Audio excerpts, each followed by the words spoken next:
Κυρίες και κύριοι, φίλες και φίλοι, καλησπέρα. Απόψε είναι 4 Νοεμβρίου του 2023, είναι η μέρα Σάββατο βράδυ. Εύχομαι σε όλους να περάσετε ένα καλό Σαββατοκύριακο. Στα σύννεφα του πολέμου κοντά μας είναι, αλλά εν πάση περιπτώσει. Κατά το δυνατόν, καλό Σαββατοκύριακο. Πριν ξεκινήσουμε την εκπομπή, να πω μια ανακοίνωση να κάνω. Ήρθε σήμερα ένας κύριος, ο κύριος Μιχάλης Μεγαλοκονόμου, από το Τσιρίγο, από τα Κύθρα δηλαδή. Είναι ένας άνθρωπος μηχανικός, διάνοια φαίνεται, καλό μυαλό, μεγάλος σε ηλικία, μεγαλύτερος από μένα δηλαδή, 75 ετών περίπου, ο οποίος έχει μία πατέντα, με ένα δίπλωμα ευρεσιτεχνίας κατοχυρωμένο, έτσι, για μία συσκευή η οποία αυτή η συσκευή όταν τοποθετείται κάνει πολύ μεγάλη εξοικονόμηση ύδατος, νερού. Μου είπε λοιπόν να εμπλακώ εγώ που δεν έχω χρόνο να πιω νερό για να προωθήσουμε αυτή την πατέντα. Εγώ δεν μπορώ να το κάνω. Του το είπα, ούτε μπορώ να το κάνω, ούτε θέλω να έχω οποιαδήποτε συμμετοχή σε αυτό, εννοώ οικονομική κτλ. Καμία. Μου είπε όμως, με παρακάλεσε ο άνθρωπος να το πω ως ανακοίνωση, ιδιαίτερα Έλληνες από την Αυστραλία, ομογενείς, από την Αμερική, από οποιαδήποτε άλλη περιοχή που ενδιαφέρονται να έρθουν σε επαφή μαζί του. Ο άνθρωπος είναι διατεθειμένος σχεδόν να το δώσει έτσι, δεν ξέρω τώρα, θα τα βρείτε μεταξύ σας. Αγαπάει τον ελληνισμό ιδιαίτερα τον απόδημο, απευθύνεται σε εσάς, θα δώσω το τηλέφωνό του και το email του. Το email του, για να μην γίνει λάθος στην προφορά, θα το γράψω και το τηλέφωνο του κάτω από το βίντεο. Μπορείτε δηλαδή να μπείτε στα περισσότερα, να δείτε το όνομα Μεγαλοκονόμος Μιχάλης, το τηλέφωνο και το email του. Μπορείτε να έρθετε σε επαφή μαζί του, να ζητήσετε πληροφορίες και αν υπάρχουν νέοι επιχειρηματίες ή επιχειρηματικά μυαλά που θεωρούν ότι μπορούν να το πάρουν, επαναλαμβάνω, είναι πατενταρισμένο η συσκευή αυτή, να γίνει, γιατί όχι να μην γίνει. Λοιπόν, Μεγαλοκονόμος Μιχάλης, 6977 66 99 16. Το email του είναι mikemeg48 mikemeg48 Θα τα γράψω και τα δυο, και το τηλέφωνο και το mail κάτω, στο περισσότερα κάτω από το βίντεο. Μπορείτε να τα πάρετε από εκεί, να έρθετε σε επαφή μαζί του. Μακάρι να πετύχει, ένα ελληνικό μυαλό έχει μία εφεύρεση. Μακάρι λοιπόν αυτή την εφεύρεση να την πάρει ένας Έλληνας νέος, ορεξάτος, και να κάνει δουλειά. Και οικολογική προσφορά στον πλανήτη, διότι το νερό τελειώνει, αλλά για να κερδίσουν λεφτά, επαναλαμβάνω, εμείς εδώ σαν Σάββας δεν έχουμε καμία δουλειά με αυτή την υπόθεση.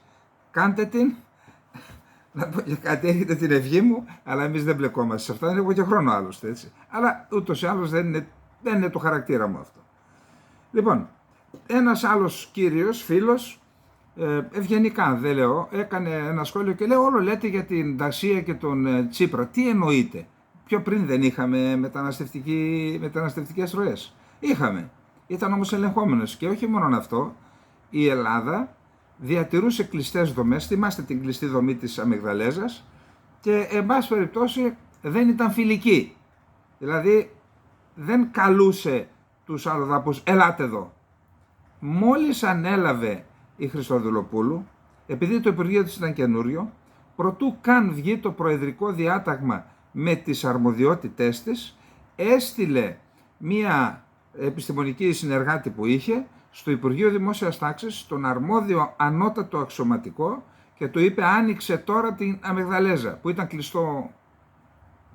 Ο άνθρωπος πώς είναι δυνατόν? Τέλος πάντων έκανε, θυμάμαι τότε το έγραψα και άρθρο, έκανε αντιποίηση αρχής αυτή, ή τέλος πάντων παρανόμησε, διότι χωρίς να έχει ακόμα καθήκοντα με βάση τον νόμο, πήγε, έδωσε εντολή σε όργανο του ελληνικού κράτους, άνοιξαν την Αμυγδαλέζα, βγήκανε στις πλατείες. Ήταν τότε που έλεγε η Χριστοδουλοπούλου λιάζονται ή εξαφανίζονται. 45.000 είχαμε εισόδους αλλοδαπών το 1914, περίπου 900.000 το 1915. Προσέξτε τι έγινε. Μέχρι τότε έχω όλα τα στοιχεία, όλους τους χάρτες. Μέχρι τότε η Τουρκία τους πρόσφυγες από τη Συρία τους είχε οριοθετημένους σε νομούς γύρω από το τουρκοκρατούμενο Κουρδιστάν ή πάνω στα όρια, στους νομούς που έχει κατορθώσει να εκτουρκήσει ένα μέρος των Κούρδων, τους έβαλε εκεί για δημογραφική αλλίωση, αλλά και ως ένα φράγμα στην έξοδο των Κούρδων προς την Μεσόγειο, δηλαδή στα Άδανα και στη Μερσίνα. Ήταν, επαναλαμβάνω, έχω όλους τους χάρτες, είχε όλους τους καταβλισμούς, όλους τους Σύριους εκεί. Όταν είδε ότι η Ελλάδα ανοίγει τα σύνορα, διότι τότε είπανε ανοίξτε τα σύνορα, είναι ελεύθερα, δεν μπορείτε να τους παρεμποδίζετε, δεν είναι δικαίωμα κτλ. Είχαμε τις 900.000. Μετά τον άλλαξε ο Τσίπρας, κατάλαβε την μπιπ που έκανε και την άλλαξε, έβαλε το Μουζάλα. Είχε πετάξει το πουλί όμως.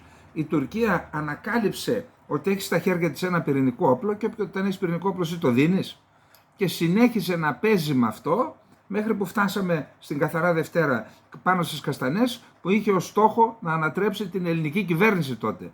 Με 800.000 σε πρώτη φάση άμεσα να μπουν μετανάστες αλλοδαποί στην Ελλάδα και μετά 10-12 εκατομμύρια σε συνεργασία με το Ιράν με στόχο την Ευρώπη. Ο Ισλαμοφασισμός εφαρμόστηκε εκεί και όσοι νομίζουν ότι θα αφαιρέσουν αυτό το ατομικό όπλο σε εισαγωγικά που έχει η Τουρκία, και αναφέρομαι στον κύριο Κερίδη και στον κύριο Μητσοτάκη, με αυτά που σχεδιάζουν να κάνουν τώρα, ένα πράγμα έχω να πω: είναι μακριά νυχτωμένοι. Άρα τεράστιες οι ευθύνες, η ιδιοληψία κάνει κακό. Έτσι, η ιδιοληψία. Τεράστιες οι ευθύνες, όταν σπάσεις ένα φράγμα και ξεχυθεί, μετά δεν μπορείς να το ξανακλείσεις, πέταξε το πουλί. Γι' αυτό λέω είναι τεράστιες ευθύνες της κυρίας Χριστοδουλοπούλου και του κυρίου Τσίπρα. Τώρα, μια που είμαστε στο θέμα, βλέπω ότι στη Ρόδο γίνεται να μην πω τι, έτσι, να μην πω τι, εκατοντάδες. Έχει χαθεί το μέτρο. Κοιμούνται στους δρόμους, εντάξει, οι άνθρωποι άμα δεν έχουν, αλλά εν πάση περιπτώσει. Εδώ γίνεται αυτό είναι εχθρική ενέργεια από πλευράς της Τουρκίας.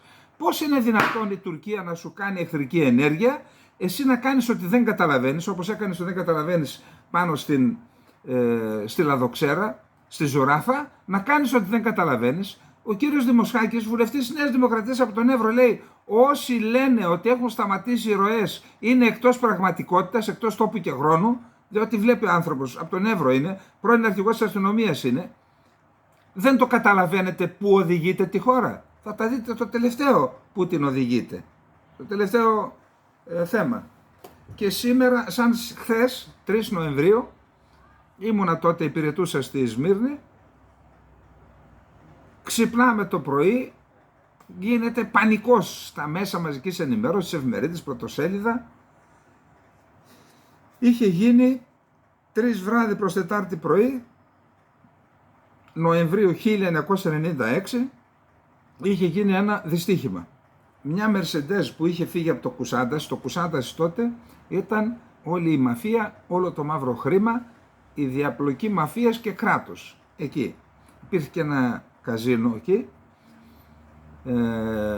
όλα αυτά κόλπα της Τανσούτσιλέρ και του άντρα της, του Εζέρ Τσιλέρ. Αυτοί λοιπόν μπήκαν σε ένα αυτοκίνητο, προσέξτε, δεν μπορούσε να γίνει καλύτερο σε εισαγωγικά. Τώρα όταν πεθαίνουν άνθρωποι δεν υπάρχουν εκεί, αλλά το λέω το καλύτερο για να δούμε την εικόνα του πραγματικού κράτους, τουρκικού κράτους. Μέσα στο αυτοκίνητο ήταν, όπως πήγαινε το αυτοκίνητο, θα πω μια λαϊκή έκφραση, συγχωρέστε με, στουκάρισε πάνω σε ένα φορτηγό.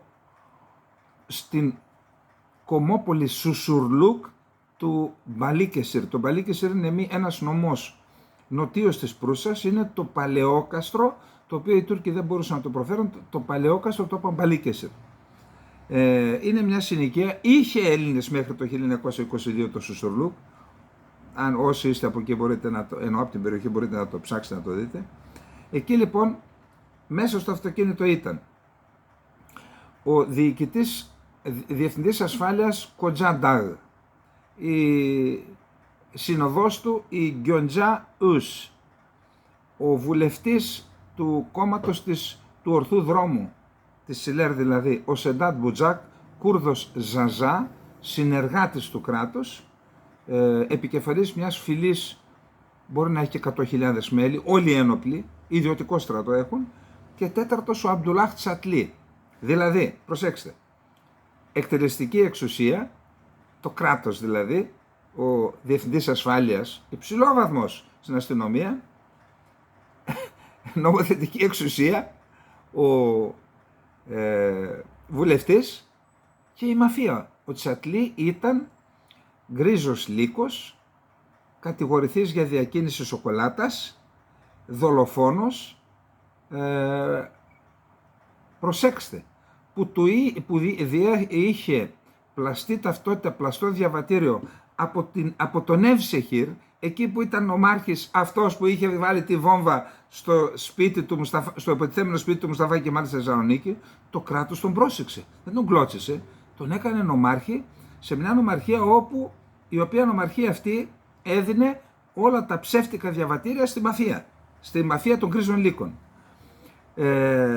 Ο Τσατλί λοιπόν με αυτήν την ταυτότητα και την πλαστή είχε κρατηθείτε γραφείο στο κτίριο της Βουλής, της Τουρκικής Βουλής, και σας πληροφορώ του φιλούσαν το χέρι, γιατί στην Τουρκία αυτό είναι, του φιλούσαν το χέρι βουλευτές. Σκοτώθηκε ο Τσατλί, σκοτώθηκε ο διευθυντής ασφάλειας ο Κοζάνταγ, σκοτώθηκε η Γκιοντζαούση συνοδός, τραυματίστηκε, σώθηκε τραυματίας βαριά ο Σεντάτ Μπουζάκ, ο βουλευτής. Στη συνέχεια έγινε μεγάλος, γιατί για πρώτη φορά αποκαλύφθηκε η άρρηκτη σχέση του κράτους με τη μαφία των γκρίζων λύκων και των κομμάτων. Του πολιτικού συστήματος τέλος πάντων. Τότε ο Κουτλού Σαβάς ήταν ο επιθεωρητής του κράτους, έχουν έναν θεσμό αυτοί, στον οποίο η κυβέρνηση εκ των πραγμάτων σδριμώχτηκε, έγινε χαμός, του έδωσε την εντολή να γράψει μία έκθεση για την υπόθεση αυτή. Έγραψε μια έκθεση, περίπου 50-60 σελίδες, με κάποιο τρόπο, δεν ξέρω ποιον, έπεσε στα χέρια της Ελλάδας, άκρος απόρριτη έκθεση, από την οποία έλειπε μία σελίδα, θα σας πω μετά, την οποία μου ζήτησα να τη μεταφράσω. Την μετέφρασα και αυτή συμπεριλήφθηκε σε ένα βιβλίο το οποίο έγραψε ο Άλκης Κούρκουλας και εκδόθηκε από τις εκδόσεις Λιβάνη, η έκθεση του Σουρλούκ, κράτος και συμμορία, κάτι, δεν θυμάμαι τώρα, πάντως αν γράψετε στο Σουρλούκ Λιβάνη θα το βρείτε. Έλειπε μία σελίδα, ξέρετε ποια σελίδα? Η σελίδα που έλεγε από την έκθεση που πήρε η Ελλάδα, ήμασταν από τις πρώτες χώρες που την πήραμε, μεγάλη επιτυχία αυτή του κράτους και των αρμοδίων υπηρεσιών. Έλειπε η σελίδα που αναφερόταν στις αποστολές που είχε λάβει η συμμορία των γκρίζων λύκων εναντίον της Ελλάδας και εναντίον των ελληνικών νησιών που έκαψαν τα ελληνικά νησιά. Εντάξει, αυτά. Τι γίνεται τώρα στη Θεσσαλονίκη? Λοιπόν, αυτά έχουμε για την εισαγωγή μας. Πάμε να δούμε τώρα τι γίνεται στα μέτωπα, τα οποία να δούμε και πότε θα σταματήσουν. Λοιπόν, κατηγορείται το Ισραήλ ότι βομβαρδίζει νοσοκομεία. Σήμερα λέει ότι βομβάρδισε και ένα σχολείο, έχει 20 νεκρούς και πόσους τραυματίες.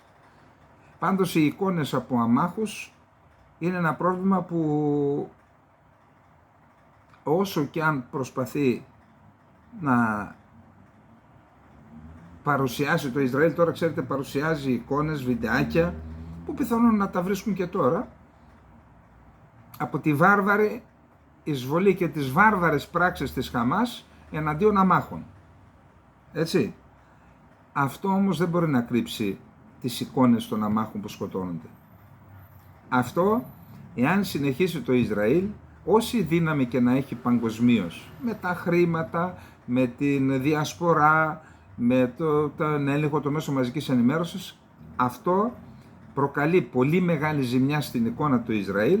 Θα περάσουν χρόνια να την διορθώσει και δεν ξέρω τι πολιτικούς στόχους έχουν για το κέρδος δηλαδή που επιδιώκουν. Αν το ζυγίσουν με τη ζημιά, δεν ξέρω αν ισοσταθμίζεται. Αυτά είναι δικά του θέματα. Εγώ μεταφέρω την εντύπωση που αποκομίζω μελετώντας τώρα. Το Ισραήλ κοινοποίησε ένα infographic, λέγεται, ένα infogράφημα με τις φωτογραφίες και τα ονόματα 10 διοικητών της Χαμάς που τους έχει εξοντλώσει όσο διαρκεί ο πόλεμος. Υπόψη είναι ότι μεθαύριο κλείνουμε ένα μήνα. Επίσης υπάρχει πληροφορία, οι ίδιοι οι Ισραηλοί το έκαναν νομίζω, ότι βομβαρδίστηκε το σπίτι του Χανίγια, του διοικητή της Χαμάς. Δεν είναι γνωστό εάν ήταν μέσα η οικογένειά του. Η Χαμάς είδα σε έναν λογαριασμό ότι ανακοίνωσε ότι σκότωσε 5 Ισραηλινούς στρατιώτες που έπεσαν σε ενέδρα στην βορειοδυτική Γάζα. Δεν υπάρχει κάποια ανακοίνωση από το Ισραήλ, δεν το υιοθετούμε, απλά αναφέρομαι τι λέει μια πλευρά και τι λέει η άλλη. Δεν υπάρχει σαφής αριθμός νεκρών αυτή τη στιγμή, ούτε από τη μια πλευρά ούτε από την άλλη. Αναφέρομαι τώρα στις δυνάμεις που πολεμούν. Πάντως το Υπουργείο Υγείας της Γάζας μιλάει για 9.500 νεκρούς αυτή τη στιγμή και περίπου 2.000 εγκλωβισμένους στα ερείπια. Πάλι ανακοίνωση, δεν μπορεί κανείς να το διασταυρώσει. Επίσης έχω δει σε λογαριασμούς και το Iran Observer και ρωσικούς και φιλοαραβικούς ένα πολύ μεγάλο αριθμό αποκατεστραμμένα μερκαβά. Τώρα μεγάλος αριθμός, δεν θέλω να το πω, μου φαίνεται περίεργο. Δεν ξέρω αν υπάρχουν πάνω από 5 κατεστραμμένα μερκαβά, αλλά αναφέρουν ένα πολύ μεγάλο αριθμό. Λοιπόν, αυτά με το Ισραήλ μέχρι στιγμής. Να περάσουμε στη Χεσμολά, έχουμε εκεί σημαντικές εξελίξεις.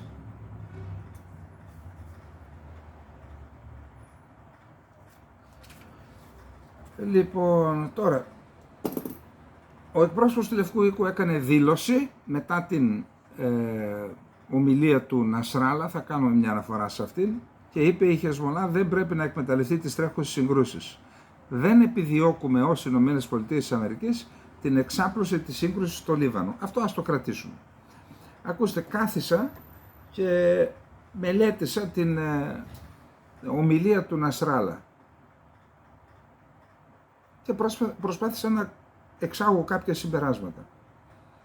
Καταρχάς, η παρουσία δεκάδων χιλιάδων ανθρώπων στην ομιλία του είναι ένα μήνυμα ότι είναι εδώ, ο λαός με στηρίζει τη Χεσμολά, έχει δηλαδή λαϊκή στήριξη.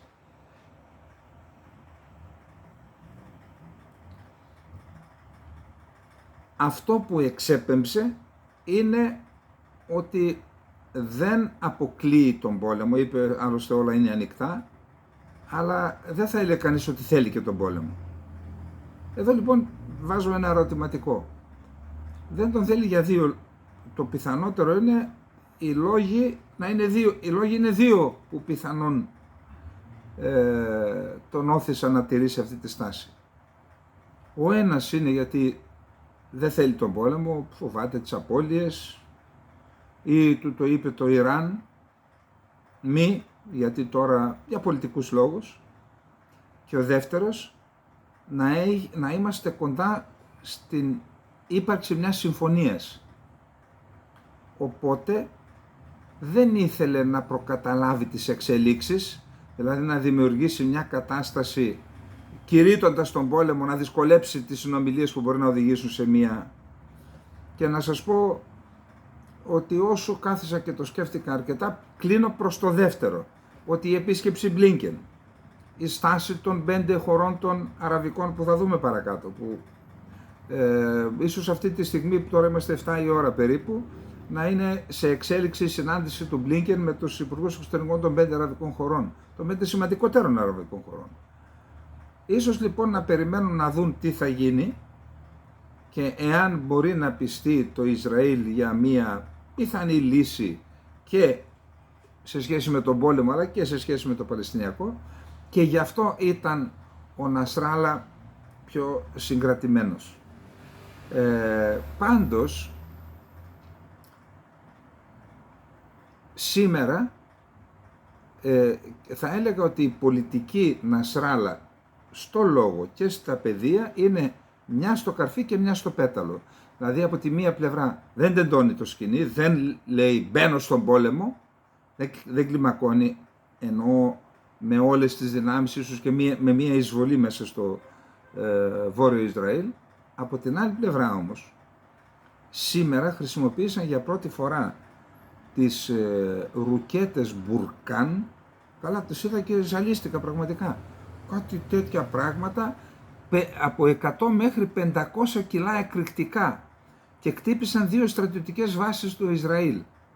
Τώρα τέλος πάντων δεν νομίζω να είναι προπαγάνδα, τα βίντεο που είδα είναι πραγματικά, η έκρηξη είναι μανιτάρι ολόκληρο. Σαν τις εκρήξεις που προκαλεί η αεροπορία του Ισραήλ όταν ρίχνει τις βόμβες των 1.000 λιβρών, πόσες είναι αυτές. Αυτά τα αντιφατικά μηνύματα, μακάρι ίσως το ότι κατέληξα στο συμπέρασμα, γιατί συμβαίνει και αυτό ξέρετε, όσο και να προσπαθείς να είσαι ψυχρός, ίσως να είναι και η ελπίδα που με όθησε να καταλήξω σε αυτό το συμπέρασμα, ότι μάλλον περιμένει την κατάληξη των συνομιλιών, μήπως και καταλήξουμε σε καμία κατάπαυση του πυρός ή και σε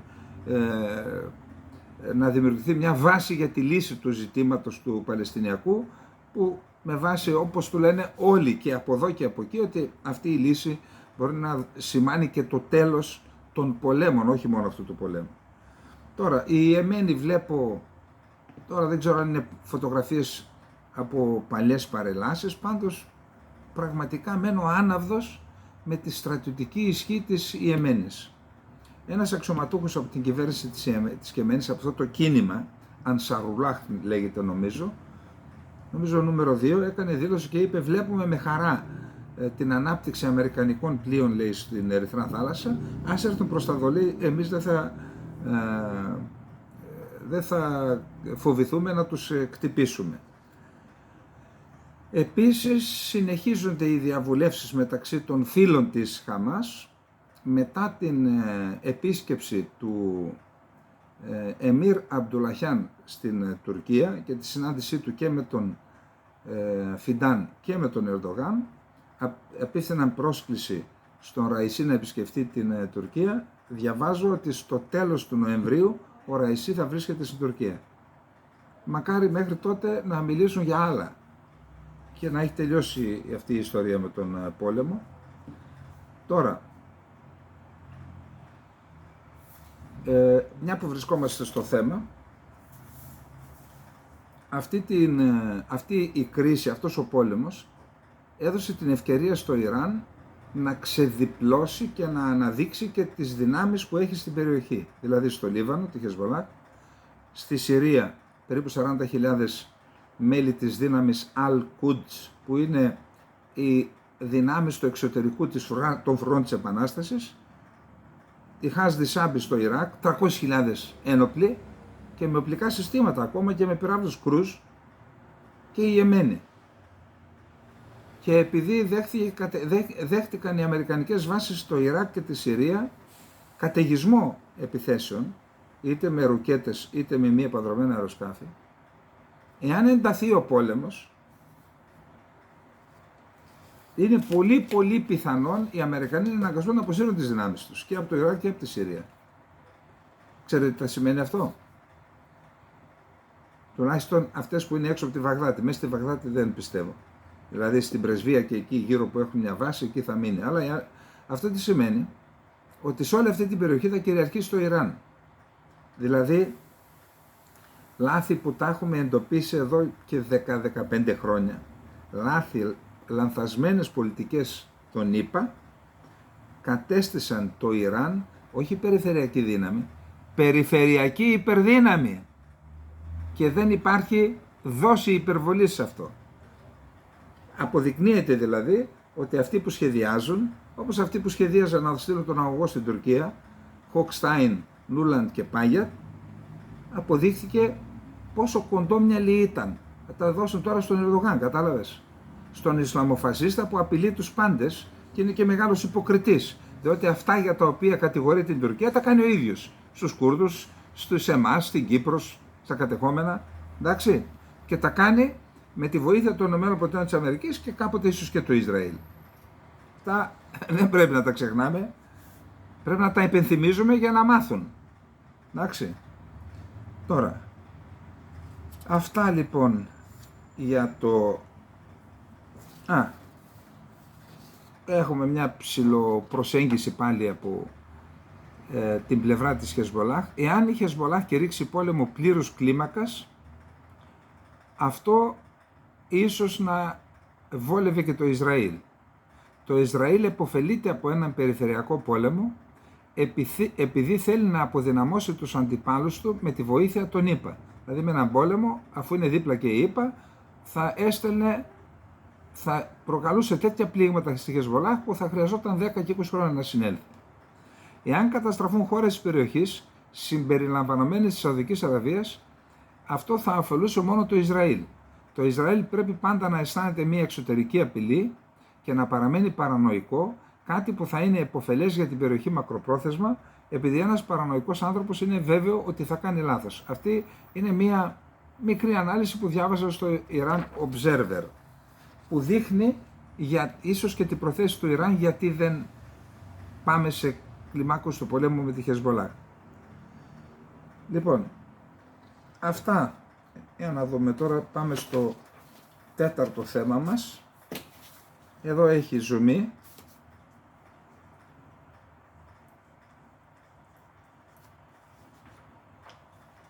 Έχουμε τα Ηνωμένα Αραβικά Εμιράτα, είναι μια πολύ σημαντική χώρα στον αραβικό κόσμο. Είναι μικρότερη από τη Σαουδική Αραβία, αλλά είναι μια χώρα που θα έλεγα ότι έχει καλύτερο κράτος. Ήταν ο κύριος Κοστούλας ο πρέσβης εκεί, πρέσβης, την επισκέφθηκα 4-5 φορές. Είχα την ευκαιρία να μιλήσω και με υπουργούς εκεί και με ανθρώπους και είδα με τα μάτια με το κράτος εκεί λειτουργεί. Έχουν ένα ισχυρό κράτος. Ισχυρή πολεμική αεροπορία, η οποία μάλιστα επιχειρούσε και στη Λιβύη, έτσι. Σκεφτείτε πού είναι τα Εμιράτα και πού επιχειρούσε. Και κάναμε και μαζί και ασκήσεις και τώρα του πού πήγε αυτή η συμμαχία. Ποιος έχει ευθύνη που δεν είναι ζωντανή. Ψάξτε και βρείτε το. Λοιπόν, πριν μιλήσω για τα Εμιράτα να πω ότι επειδή είμαστε στο τέταρτο θέμα της εκπομπής που είναι οι διεθνείς αντιδράσεις, έχουμε 4 χώρες της Λατινικής Αμερικής οι οποίες έχουν πάρει καθαρά θέση εναντίον του Ισραήλ. Η μία μάλιστα, η Βολιβία, διέκοψε τις σχέσεις με το Ισραήλ. Δεν υπάρχει καμία επαφή. Άλλες 3 χώρες της Λατινικής Αμερικής, η Χιλή, η Κολομβία και σήμερα νομίζω η Ονδούρα, ανακάλεσαν τους πρέσβεις τους ως αντίδραση, ως διαμαρτυρία για τους φόνους των αμάχων στη Γάζα, για την πολιτική που ακολουθεί το Ισραήλ στη Γάζα. Πάμε να δούμε τώρα τι είπε ο σύμβουλος του Προέδρου των Ηνωμένων Αραβικών Εμιράτων, Ανουάρ Γκαργκάς. Μιλώντας λοιπόν σε μία εκδήλωση στο Αμπουντάμπι για θέματα πολιτικής, είπε ότι οι ΗΠΑ θα πρέπει να ασκήσουν πιέσεις για τον τερματισμό του πολέμου Ισραήλ-Χαμάς και ότι θα πρέπει να βρεθεί μια νέα διαδικασία στην οποία στην Ισραηλινο-Παλαιστινιακή διένεξη που μετράει δεκαετίες, και αν δεν βρεθεί, οι ΗΠΑ θα χαρακτηριστούν αναποτελεσματικές. Ο Ανουάρ Γκαργκάς είπε ακόμη ότι η Ισραηλινή πολιτική του περιορισμού, που έχει υπάρξει το σήμα κατά τεθέν του Παλαιστινιακού ζητήματος στις τελευταίες 2 δεκαετίες, έχει αποτύχει και έκανε έκκληση για μια νέα προσέγγιση που θα συζητάει το θέμα των προσφύγων, των συνόρων και της Ανατολικής Ιερουσαλήμ. Η αμερικανική ανάμειξη θα κριθεί από το πότε θα τερματίσουμε αυτόν τον πόλεμο. Όσο πιο σύντομα, τόσο το καλύτερο. Και από το αν μπορούμε να έχουμε ένα άλλο είδος διαδικασίας κατά την επίλυση του προβλήματος, εάν αυτή η κρίση συνεχιστεί και ειδικά η ανθρωπιστική πλευρά, και αν αυτή η κρίση μας επαναφέρει στο ίδιο σημείο, στην παλιά πολιτική περιορισμού της περίοδου πριν από τις 7 Οκτωβρίου, δηλαδή σαν να λέει ότι ο περιορισμός, η πολιτική του περιορισμού γέννησε την 7 Οκτωβρίου, νομίζω ότι ο αμερικανικός ρόλος σε αυτήν δεν θα θεωρηθεί σωστός ή λάθος, απλά θα θεωρηθεί αναποτελεσματικός. Να πούμε ότι τα Ηνωμένα Αραβικά Εμιράτα ήταν η πρώτη αραβική χώρα. Όλες οι αραβικές χώρες είχαν μια κοινή στάση απέναντι στο Ισραήλ. Κάνε βήματα για την επίλυση του Παλαιστινιακού και να συνάψουμε διπλωματικές σχέσεις. Η πρώτη χώρα που ξεπέρασε αυτή τη γραμμή, έσπασε αυτή τη γραμμή και υπέγραψε συμφωνία το 2020, η λεγόμενη συμφωνία του Αβραάμ, με το Ισραήλ ήταν τα Εμιράτα, χωρίς να βάλει προϋπόθεση για τη λύση. Φιλοξενεί και αμερικανικά στρατεύματα, άρα έχει σημασία να το λέει αυτό, να το λένε αυτό τα Εμιράτα. Δηλαδή και καλυμμένα ρίχνουν ευθύνες και στο Ισραήλ και φέρουν τις ΗΠΑ πρώτων ευθυνών τους.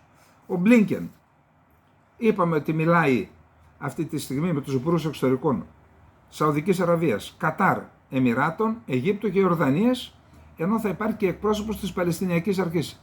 5-1 δηλαδή.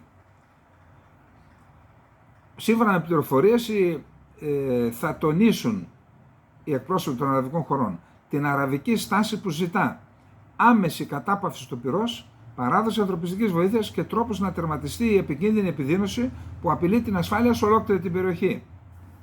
Ανέφερε το Υπουργείο Εξωτερικών της Ιορδανίας σε χθεσινή του ανακοίνωση.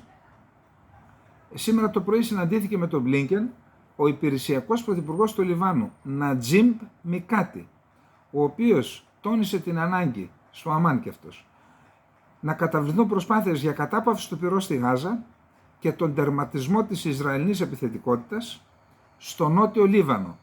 Δηλαδή, τώρα, εντάξει, από το νότιο Λίβανο ενεργεί η Χεσμολάχ. Δεν πρέπει να απαντήσει το Ισραήλ τώρα. Εντάξει, εμείς δεν είμαστε με κανέναν, αλλά η λογική τι λέει. Η επιθετικότητα, άμα δεν δέχεται πυρά, βαράει. Άμα βαράει, τότε εντάξει. Να το καταγγείλεις, να το καταγγείλουμε δηλαδή. Ο Μικάτι τόνισε επίσης τη δέσμευση του Λιβάνου στη διεθνή νομιμότητα και την εφαρμογή του ψηφίσματος 1071 του ΟΗΕ, που ζητά από τη διεθνή κοινότητα να πιέσει το Ισραήλ να σταματήσει τις παραβιάσεις. Λοιπόν, οι ΗΠΑ είναι αποφασισμένες να μην υπάρξει ένα δεύτερο ή ένα τρίτο μέτωπο στη σύγκρουση. Έκανε, αυτό είπε χθες στη συνάντησή του, με τις επαφές του με την Ισραηλινή ηγεσία. Έκανε έκκληση στο Ισραήλ να λάβει μέτρα για την προστασία των αμάχων. Ο βασιλιάς Αμπντάλα τηλεφώνησε χθες, είχε επικοινωνία με το γερμανό καγκελάριο Όλαφ Σόλτς και του δήλωσε ότι η διεθνής κοινότητα χρειάζεται επειγόντως να πιέσει για άμεση κατάπαυση πυρός στη Γάζα και την προστασία των αμάχων. Ο μονάρχης της Ιορδανίας δήλωσε ότι η στρατιωτική εκστρατεία του Ισραήλ δεν θα πετύχει και η μόνη οδός προς τη μόνιμη ειρήνη είναι να αναβιώσουν οι διαπραγματεύσεις για ένα ανεξάρτητο Παλαιστινιακό κράτος δίπλα στο Ισραήλ.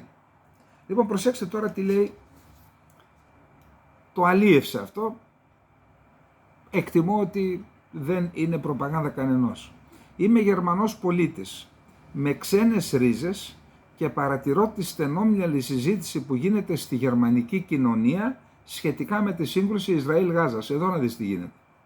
Όπως είναι φυσικό, υπάρχουν ορισμένοι παραλληλισμοί στη σύγκρουση Ρωσίας-Ουκρανίας και εμφανίζονται ανάλογες αναφορές στα μέσα κοινωνικής δικτύωσης. Είτε κάποιος υποστηρίζει 100% το Ισραήλ και είναι κατά της Παλαιστίνης, απορρίπτοντας τις εικόνες των θυμάτων, λέει είναι σκηνοθετημένες ή ψεύτικες, άρα υπάρχουν αυτοί που λένε 100% με το Ισραήλ, αυτές είναι ψεύτικες οι εικόνες ή δεν με νοιάζει. Υπάρχουν άλλοι που είναι 100% με τους Παλαιστίνιους και αυτοί χαρακτηρίζονται είτε ως Ισλαμιστές είτε ως τρομοκράτες εν υπνώση, όποιος το κάνει αυτό.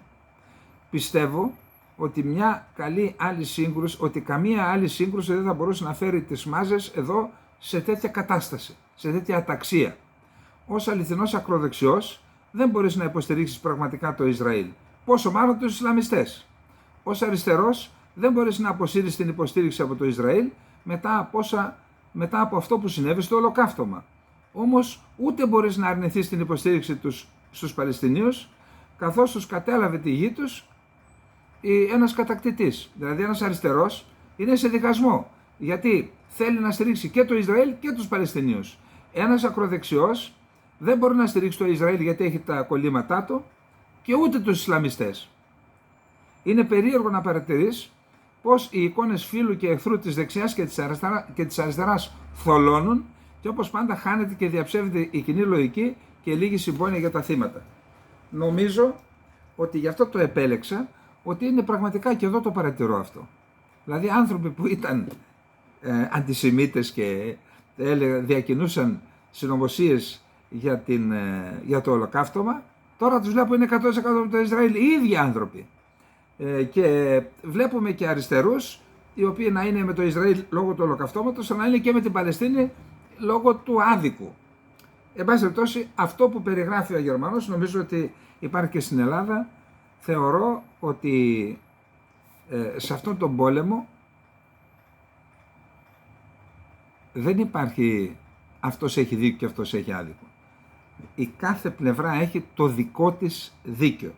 Γι' αυτό είπα και προχθές, οι τρεις μεγάλοι να καθίσουν, να σχεδιάσουν στον χάρτη βιώσιμο και ασφαλές Ισραηλινό κράτος, γιατί όπως είναι τώρα δεν είναι βιώσιμο, γι' αυτό ίσως τα κάνουν όλα αυτά, θέλουν να επεκτείνουν την επικράτειά τους, βιώσιμο Ισραηλινό κράτος, βιώσιμο Παλαιστινιακό κράτος και να είναι από πάνω αυτοί να είναι οι εγγυητές της λύσης, μόνον έτσι θα σταματήσει, αλλιώς θα φύγουμε εμείς, τα παιδιά μας, τα εγγόνια μας και θα βλέπουν συνέχεια αυτή την κατάσταση εκεί κάτω. Τώρα, το BBC, κρατηθείτε.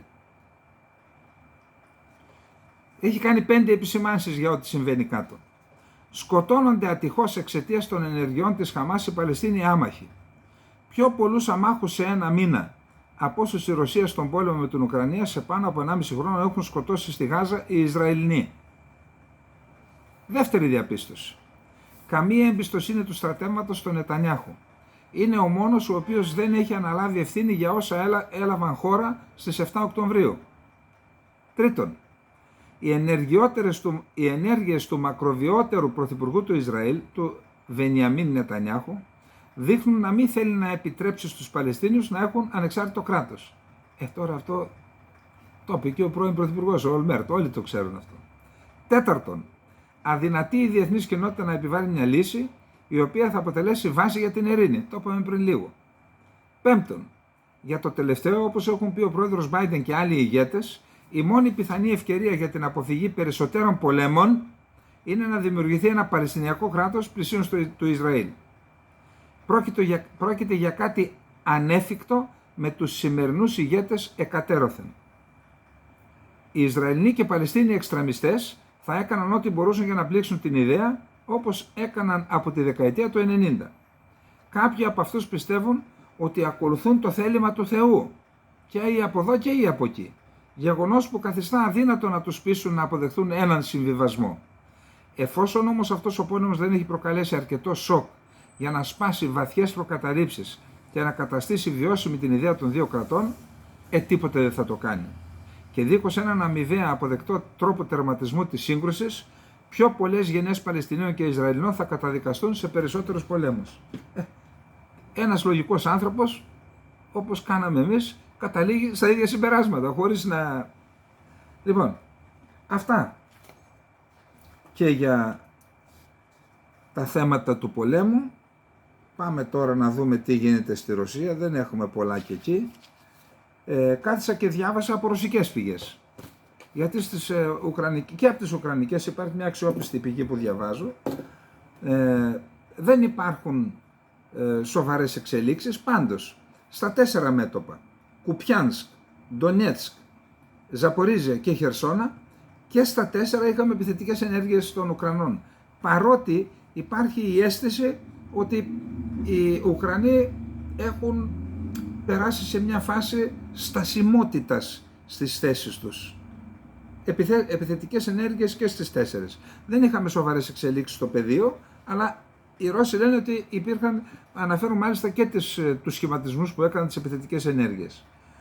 Τώρα, ένας σύμβουλος του Ζελένσκι, πρώην στρατιωτικός, επέκρινε τον Βαλερί Ζαλούζνη. Ο Βαλερί Ζαλούζνη είναι ο αρχηγός ΓΕΘΑ της Ουκρανίας, ένας άνθρωπος ο οποίος είναι πιθανός διεκδικητής της θέσης του Προέδρου στις εκλογές του 2024, αν γίνουν. Αυτός λοιπόν μιλώντας στο Economist, προχθές το είπαμε εδώ νομίζω,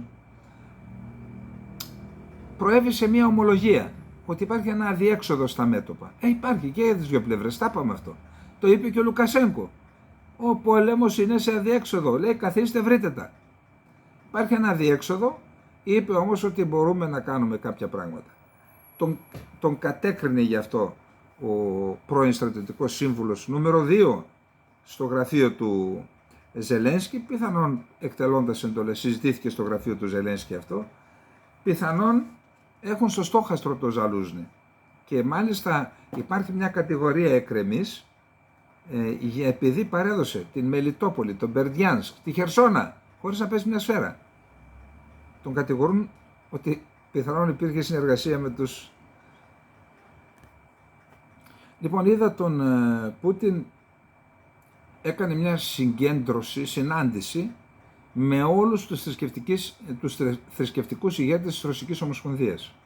Ξέρετε, σε λίγο καιρό, κάτι διάβαζα προχθές, το 1/3 των πολιτών της Ρωσικής Ομοσπονδίας θα είναι μουσουλμάνοι. Και τον θορύβησε μάλλον αυτό που έγινε στο Νταγκεστάν, γι' αυτό έκανε αυτή τη συνάντηση. Είπε μάλιστα ότι θα χτίσω πόσες χιλιάδες ζαμιά έχει και ότι θα χτίσω κι άλλα. Φάτε θρησκεία για να είστε και... Αυτή τη συνάντηση την έκανε για να δείξει ότι υπάρχει ισονομία και ελευθερία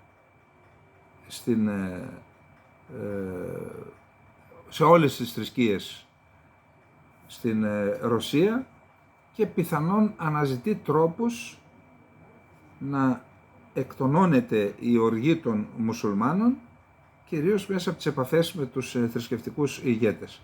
Πάντως, διάβασα, υπάρχει ένα άρθρο οικονομικό που λέει ότι παρότι θα έχει φέτος πάνω από 2% ανάπτυξη η Ρωσία, παρότι σταθεροποιήθηκε το ρούβλι, υπάρχει σοβαρότατο πρόβλημα με τον πληθωρισμό και στη Ρωσία. Μεγάλο πρόβλημα και αναφέρθηκε μάλιστα στους τρόπους, έδωσε λευκό επιταγή στην Κεντρική Τράπεζα να χειριστεί το θέμα για να ελεγχθεί ο πληθωρισμός. Τέλος, η Ρωσία διέψευσε το δημοσίευμα της Wall Street Journal, το οποίο έλεγε ότι η Wagner θα δώσει το υπερσύγχρονο και πολύ αποτελεσματικό αντιαεροπορικό αντιπυραυλικό σύστημα Παντσίρ στην Χεσβολά στον Λίβανο.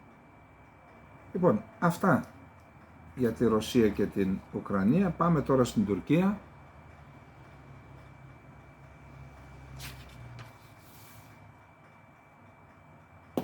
Λοιπόν, έχουμε εξελίξεις. Ο Ερντογάν έκανε πάλι, κατηγόρησε το Ισραήλ, αλλά προσέξτε, είπε εμείς δεν θα, ανακάλεσε τον πρέσβη, τον κύριο Σακίρ Οζάν τον Ρουνλάρ, αλλά δεν διακόπτει τις σχέσεις με το Ισραήλ. Εμείς δεν διακόψουμε τις σχέσεις. Θα συνεχίσουμε, λέει, θα χρησιμοποιήσουμε κάθε μέσο διπλωματίας και πληροφοριών. Θυμηθείτε χθες που ιδρύθηκε η Μοσάλ, για να μπορέσουμε και άλλων υπουργών, δηλαδή υπουργός εξωτερικών, η υπηρεσία πληροφοριών και άλλοι υπουργοί, για να έχουμε επαφές με το Ισραήλ, να διαχειριστούμε την κρίση. Πάλι είπε για εγκλήματα πολέμου, ότι πρέπει να δικαστούν σε διεθνές δικαστήριο, είπε για εγγυήτρια δύναμη, θα τα δούμε παρακάτω τι ακριβώς είπε. Και όλα αυτά, ξέρετε, όταν επιστρέφει από ταξίδι ο Ερντογάν, τότε λύνεται η γλώσσα του μέσα στο αεροπλάνο, εκεί είπε τα περισσότερα. Πάμε να δούμε τώρα. Είπε και κάποια μαργαριτάρια στη σύνοδο του Οργανισμού Τουρκικών Κρατών. Λοιπόν,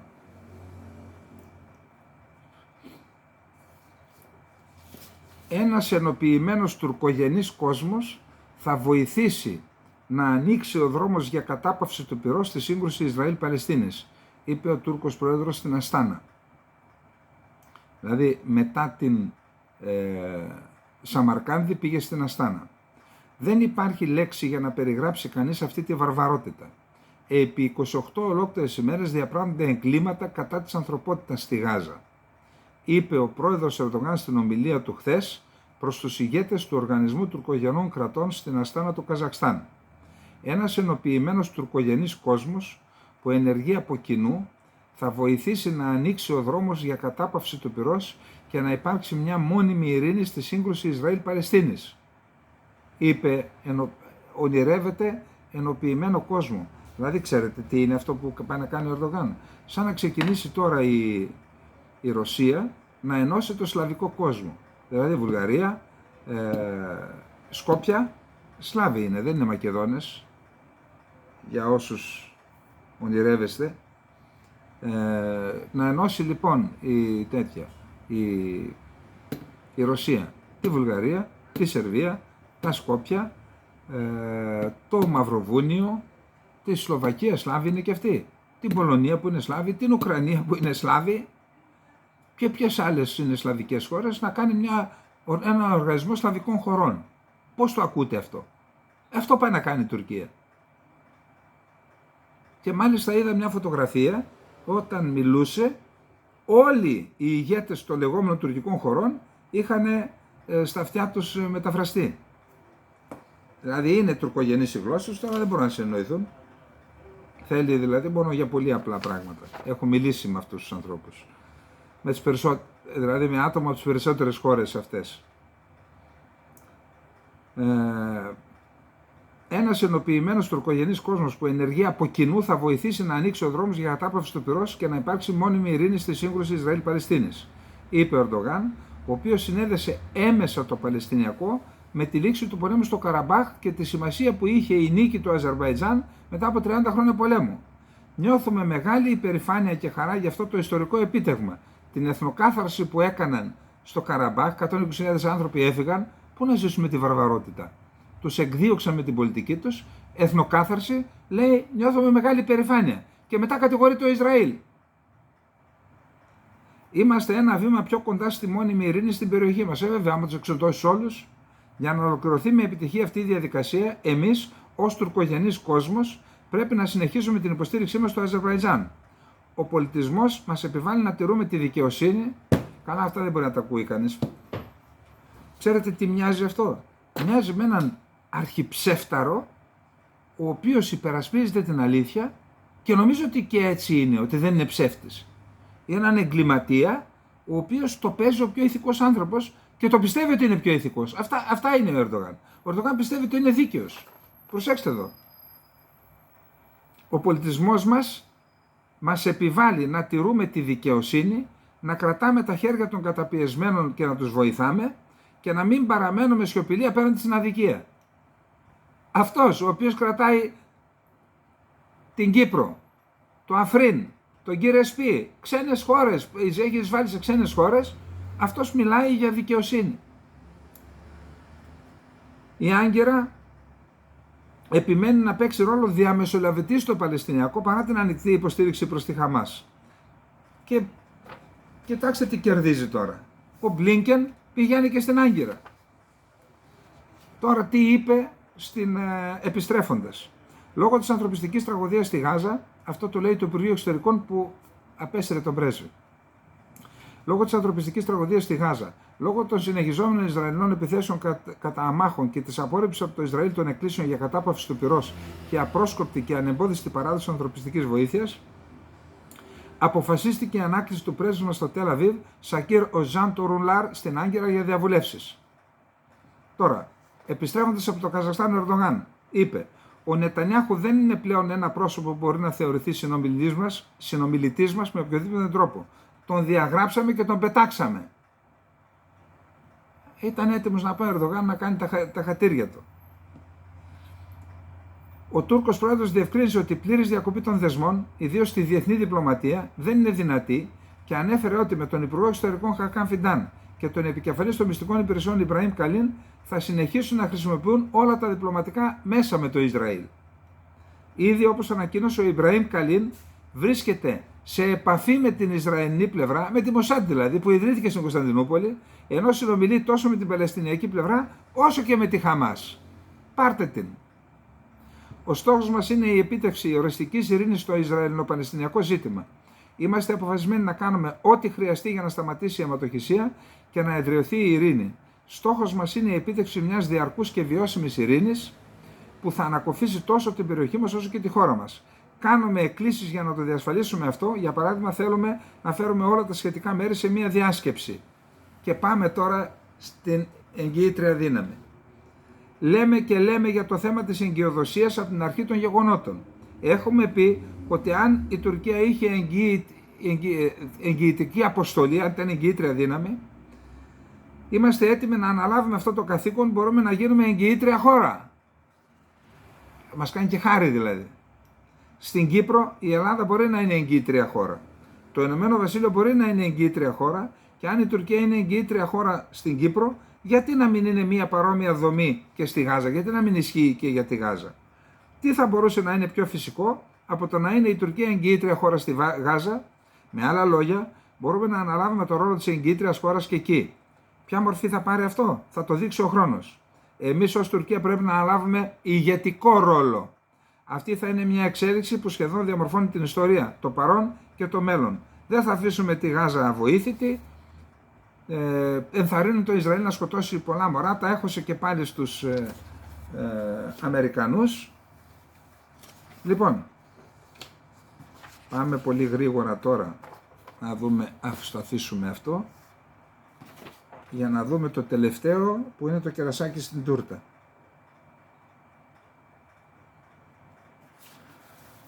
Κάθε χρόνο γίνεται μια άσκηση, η Μέδουσα. Φέτος θα γινόταν η 13η νομίζω, Μέδουσα 13, που γίνεται στο Μυρτό Πέλαγος, στο Κρητικό νότια της Κρήτης.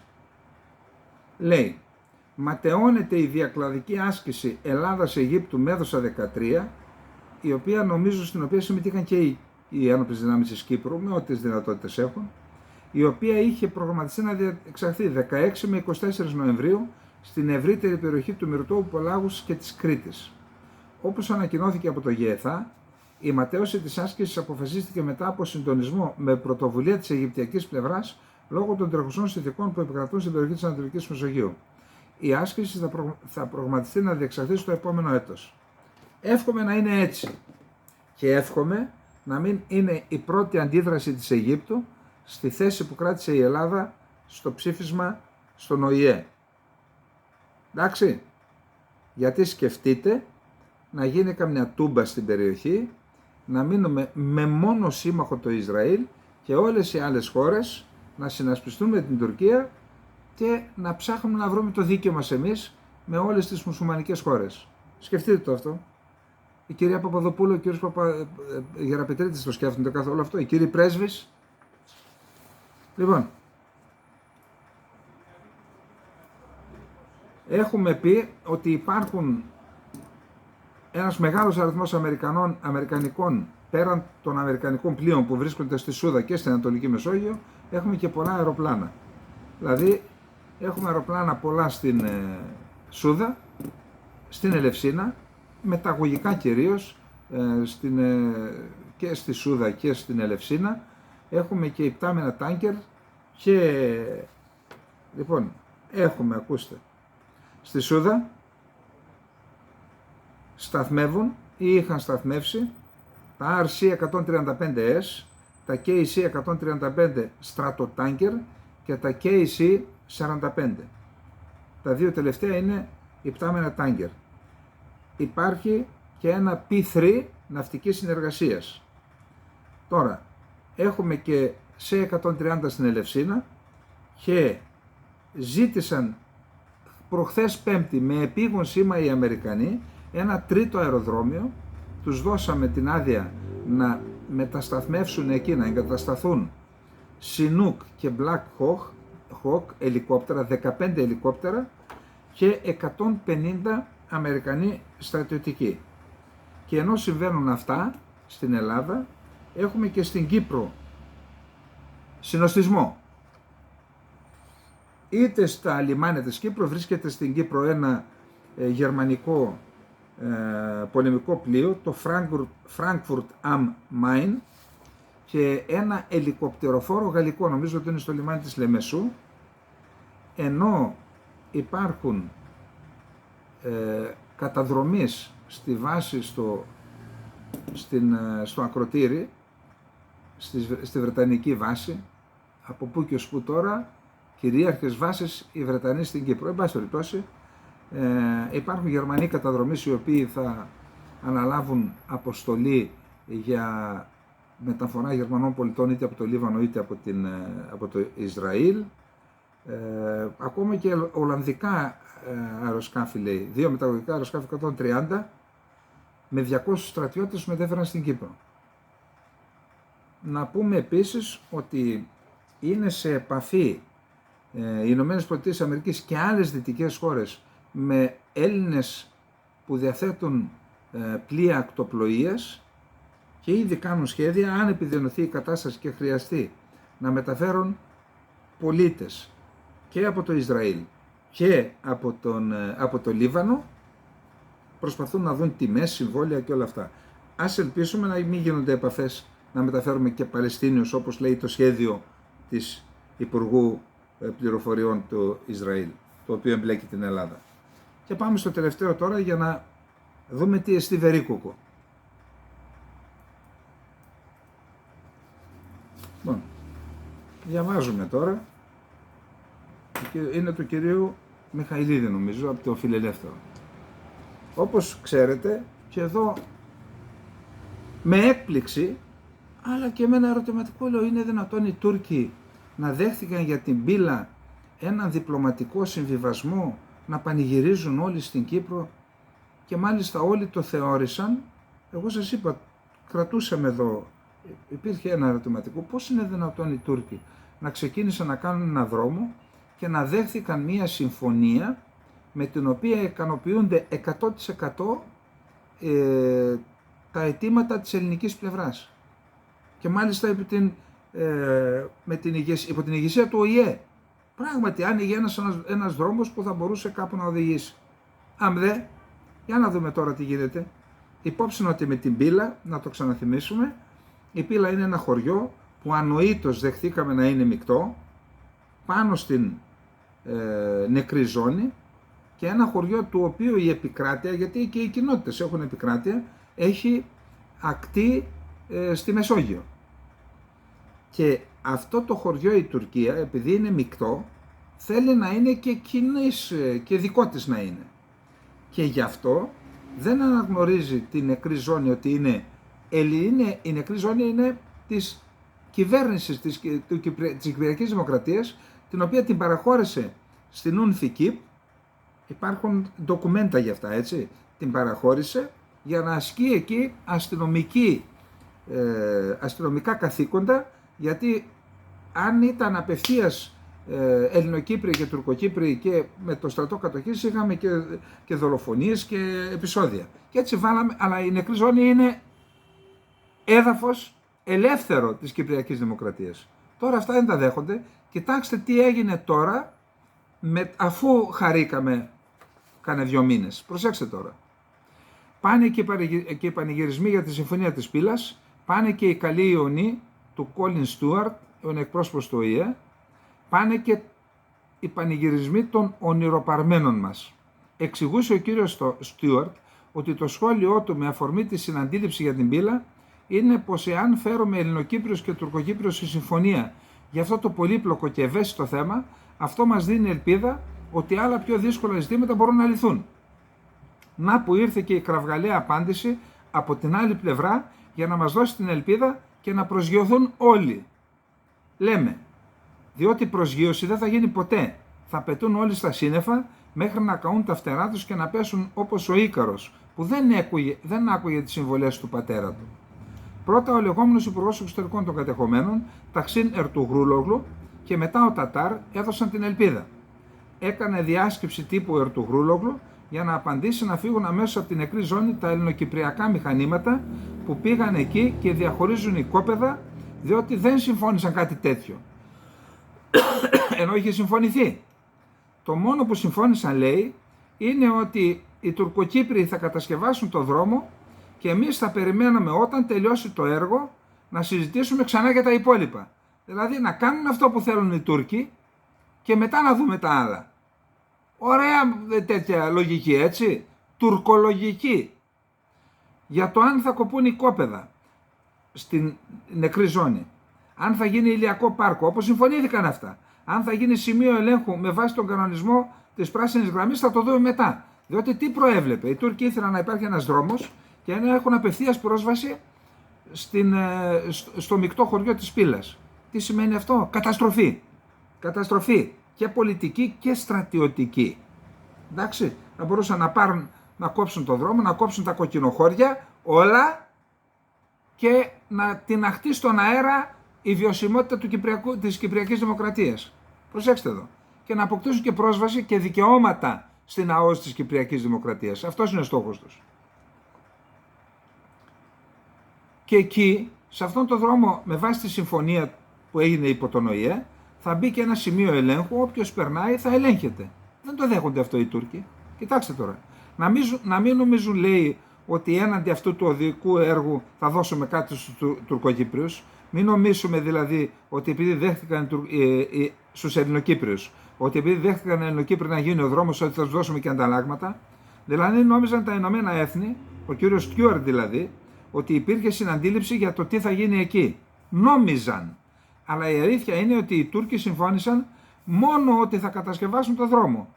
Όχι να περιμένουμε και ανταλλάγματα. Τι διάολο συναλλαγές είναι αυτές? Να μας λένε όλοι πανηγυρικά και περήφανα ότι πέτυχαν αυτή την ιστορική συμφωνία που δίνει ελπίδα για ακόμα περισσότερες συμφωνίες, και μερικές μέρες μετά, αφού ξεκίνησε η κατασκευή του δρόμου χωρίς εμπόδια από τους ειρηνευτές, όπως είχε γίνει την προηγούμενη φορά, η μία πλευρά της συναντήληψης να τους λέει: δεν καταλάβατε καλά, εμείς δεν συμφωνήσαμε κάτι τέτοιο και δεν τίθεται θέμα να αποδεχθούν κάτι που δεν έχει την έγκρισή τους, και κανένα έργο που δεν εγκρίνεται από αυτούς δεν πρόκειται να γίνει αποδεκτό σε αυτή τη γεωγραφία. Και για να εξηγούμαστε, το ψευδοκράτος και ο τουρκοκυπριακός λαός δεν θα παραιτηθούν από τα δικαιώματά τους στην νεκρή ζώνη, όπως λέει ο Ερτογρούλογλου, και ούτε η νεκρή ζώνη είναι μια περιοχή υπό τον έλεγχο των Ελληνοκυπρίων. Δηλαδή, διεκδικούν και την νεκρή ζώνη, που εμείς την παραχωρήσαμε. Αυτοί έμειναν εκεί, στη ζώνη αντιπαράταξης. Δεν έδωσαν αυτοί έδαφος για νεκρή ζώνη, εμείς το δώσαμε. Και τώρα λέει έχουμε δικαιώματα. Πάντως, ενημέρωσε και το Συμβούλιο Ασφάλειας ο Κόλιν Στιούαρτ για την επίτευξη της συναντήληψης για την Πύλα και εισέπραξε συγχαρητήρια για τα μέλη του. Τώρα θα εισπράξει μούντζες. Τους είπε μάλιστα ότι η συναντήληψη αυτή αποτελεί ένα πρώτο βήμα που θα βοηθήσει την επανέναρξη της ειρηνευτικής διαδικασίας. Ρήγοι συγκινήσεως διεπέρασαν την ψυχή μας. Τι σπουδαίο επίτευγμα! Τους είπε κιόλας ότι θα γίνει εκεί μέσα στην νεκρή ζώνη και οδόφραγμα, διότι με τη συμφωνία θα κατασκευαστούν δρόμοι και θα περνούν από τα κατεχόμενα στις ελεύθερες περιοχές άτομα και προϊόντα. Βέβαια, πρέπει να υπάρχει έλεγχος. Και πριν περάσει μήνας, του λέει ο διορισμένος της Άγκυρας υπουργός ότι δεν μπορούν να το δεχθούν ούτε αυτό, ούτε το σημείο ελέγχου. Ούτε εμείς, ούτε οι αρχές της μητέρας πατρίδας Τουρκίας γνωρίζαμε ότι ο κανονισμός για την πράσινη γραμμή περιείχε κάτι τέτοιο. Δεν μπορούμε να το δεχθούμε αυτό, λέει τώρα Ερτογρούλογλου. Θέλουν τα πλάσματα ένα δρόμο να πηγαίνουν, έρχονται αλλά κέφα και ούτε έλεγχος ούτε αντάλλαγμα. Ούτε τίποτα. Πρέπει να γίνει ξεκάθαρα κατανοητό ότι δεν μας έκαναν χάρη ο ΙΕ ή οι Ελληνοκύπροι για να δώσουμε κάτι ως αντάλλαγμα για το δρόμο Άρσους Πύλας. Κατάλαβες κύριε Στιούαρτ? Κατάλαβες εσύ ονειροπαρμένη Νεοκύπριε? Κατάλαβες τι σημαίνει να κάνεις συμφωνίες με αυτούς τους Ισλαμοφασίστες, να εφαρμόζεις το μέρος που σου αναλογεί και να περιμένεις να εφαρμόσουν και αυτοί το δικό τους μέρος της συμφωνίας ή συναντήληψης? Κατάλαβες τώρα κύριε Μητσοτάκη? Κατάλαβες κύριε Γεραπετρίτη, κύριε Παπαδοπούλου? Καταλάβατε τι σημαίνει να συναλλάσσεσαι με Ισλαμοφασίστες? Και αν οι Ισλαμοφασίστες κορόιδεψαν μπροστά στα μάτια τους τον εκπρόσωπο του ΟΗΕ, πιστεύετε εσείς ότι με αυτά τα πάρε δώσει που πάτε να κάνετε ότι δεν θα κοροϊδέψουν? Προσοχή στους Ισλαμοφασίστες. Καληνύχτα.